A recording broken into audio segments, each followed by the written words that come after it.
Oke, apa simpulan yang tepat dari teks di atas? Berarti kalau nanya kesimpulan, kita mau ngomong harus baca keseluruhan ya, pakai teknik skimming, membaca keseluruhan teks.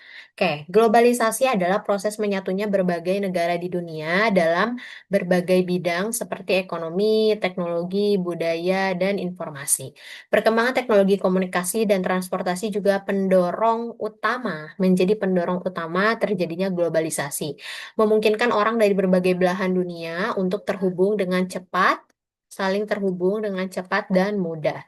Akibatnya, batas-batas antar negara menjadi semakin kabur ya dalam hal pertukaran barang, jasa, dan informasi. Dalam bidang ekonomi, globalisasi membuka peluang perdagangan bebas antar negara. Produk luar negeri kini mudah ditemukan di pasar lokal, begitu pula produk dalam negeri yang bisa diekspor ke berbagai negara. Namun, hal ini juga membawa tantangan berupa persaingan pasar yang semakin ketat dan dominasi perusahaan multinasional yang dapat menggeser pelaku usaha lokal. Sementara dalam bidang budaya, globalisasi mempercepat penyebaran gaya hidup, makanan, dan hiburan asing yang memengaruhi cara hidup masyarakat. Meski globalisasi membawa banyak manfaat seperti kemudahan akses informasi dan kemajuan ekonomi, dampak negatif juga perlu diwaspadai. Identitas budaya lokal bisa terkikis, ketimpangan sosial bisa meningkat, dan negara berkembang bisa makin tergantung pada negara maju. Oleh karena itu, globalisasi perlu dihadapi dengan sikap selektif dan juga kritis agar manfaatnya dapat dirasakan tanpa mengorbankan nilai-nilai lokal.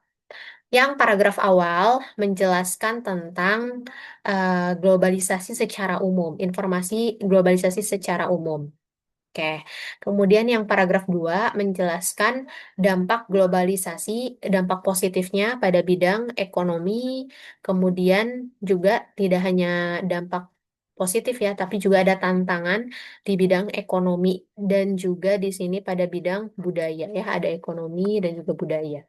Kemudian yang paragraf 3 di sini em, ada dampak negatifnya, ada contohnya juga. Kemudian cara untuk menghadapi dampak negatif, untuk menghindari dampak negatif globalisasi apa? Dengan sikap selektif dan kritis agar manfaatnya dapat dirasakan tanpa mengorbankan nilai-nilai lokal. Oke, yang A, globalisasi hanya membawa dampak positif. Enggak ya, ada dampak negatifnya. Yang B, globalisasi mempersulit hubungan antar negara modern, justru mempermudah ya dengan adanya teknologi. Globalisasi memberikan dampak luas dalam berbagai bidang dan harus disikapi secara bijak. Of course, agree, betul. Kemudian yang D, globalisasi membuat negara maju tidak lagi memiliki pengaruh, justru sangat berpengaruh ya.